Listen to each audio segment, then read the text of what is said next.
अस्सलामुअलैकुम। दोस्तों, सोचिए एक ऐसा राष्ट्रपति जिसने अपने देश की तरक्की के लिए अपने देश की सारी राजनीतिक पार्टियों को खत्म कर दिया और अपने देश के नेताओं की सैलरी को 30% कम कर दिया और वहां के लोगों की सैलरी को बढ़ा दिया और किसानों को ट्रैक्टर बांट दिए और देश के सोने पर अपना कंट्रोल बढ़ा दिया। यह है इब्राहिम ट्राओरे, बुर्किना फासो के राष्ट्रपति। बुर्किना फासो पश्चिम अफ्रीका का एक मुस्लिम देश है जहां ट्राओरे ने 2022 में सत्ता संभाली, लेकिन आखिर सत्ता में आने के बाद उन्होंने अपने देश के लिए क्या क्या बदला, चलिए जानते हैं। सबसे पहले बात करते हैं उस फैसले की जिसने पूरी दुनिया का ध्यान खींचा। 2026 में ट्राओरे की सरकार ने बुर्किना फासो की सभी पॉलिटिकल पार्टीज को खत्म करने का फैसला कर लिया। यानी अब पहले की तरह अलग अलग पार्टियां नहीं हैं जो चुनाव लड़े और लोगों से वोट मांगे। सरकार का कहना है कि पुराना पॉलिटिकल सिस्टम देश के लिए सही तरीके से काम नहीं कर रहा था और अब देश को एक नए तरीके से चलाने की जरूरत है। लेकिन इस फैसले पर काफी बहस भी हुई। कुछ लोग इसे सही नहीं मानते हैं, जबकि कुछ लोगों का कहना है कि इससे लोगों के पास अपनी पसंद की सरकार चुनने का रास्ता कम हो गया है। यानी ट्राओरे ने आते ही सिर्फ सरकार नहीं चलाई, बल्कि पूरे पॉलिटिकल सिस्टम को ही बदलने की कोशिश की। अब दूसरे नंबर पर बात करते हैं एक ऐसे फैसले की जो आम लोगों को काफी दिलचस्प लग सकता है। ट्राओरे सरकार ने मिनिस्टर्स और पार्लियामेंट मेंबर्स की सैलरी में करीब 30% की कटौती की। वहीं इस सरकार ने सरकारी कर्मचारियों की सैलरी करीब 50% तक बढ़ा दी। यानी ऊपर बैठे अधिकारियों की सैलरी कम और आम सरकारी कर्मचारियों की सैलरी ज्यादा।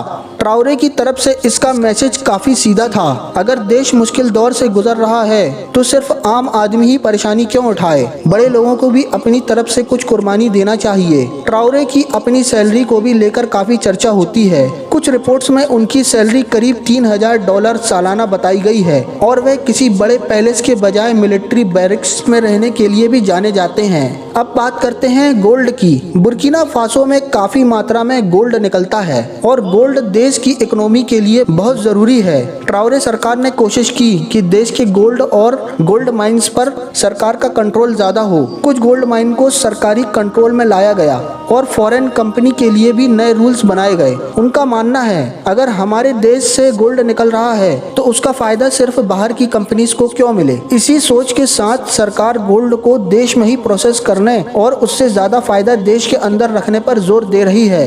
अब बात करते हैं किसानों की।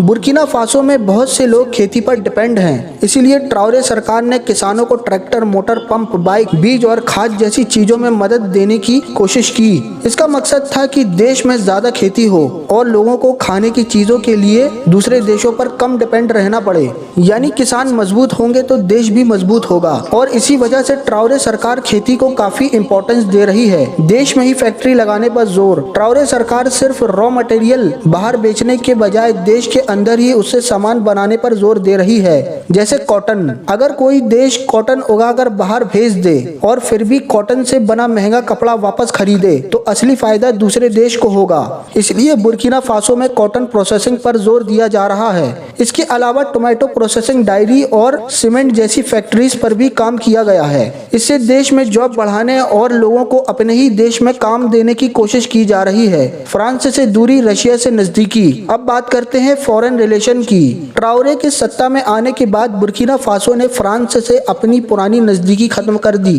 फ्रांस के सैनिक भी वहां से चले गए। इसके बाद ट्राओरे सरकार रशिया के काफी करीब दिखाई देने लगी। वहीं माली और नाइजर के साथ मिलकर बुर्किना फासो ने एक नया ग्रुप बनाया। ट्राओरे का कहना है कि अफ्रीकन कंट्रीज को अपने फैसले खुद लेने चाहिए और हर छोटी बड़ी चीज के लिए दूसरे देशों पर डिपेंड नहीं रहना चाहिए। आतंकवाद के खिलाफ बड़ी लड़ाई। और अब सबसे बड़ी प्रॉब्लम की बात, जब ट्राओरे सत्ता में आए तब बुर्किना फासो के कई इलाकों में टेररिस्ट ग्रुप काफी एक्टिव थे। ट्राओरे ने आर्मी को मजबूत करने के साथ साथ आम लोगों को भी सिक्योरिटी में शामिल किया। हजारों लोगों को वीडीपी नाम के लोकल सिक्योरिटी ग्रुप्स में शामिल किया गया। सरकार का कहना है कि इससे कई इलाकों में उसका कंट्रोल वापस बढ़ा है, लेकिन इस लड़ाई की एक दूसरी साइड भी है। इस दौरान बहुत सारे लोगों की जान भी बचाई गई है और आतंकवाद की परेशानी खत्म नहीं हुई है। इसलिए यह कहना सही नहीं होगा कि ट्राओरे ने आतंकवाद की प्रॉब्लम पूरी तरह खत्म कर दी। हाँ, उन्होंने इसे खत्म करने के लिए एक बड़ी लड़ाई जरूर शुरू की है। तो दोस्तों,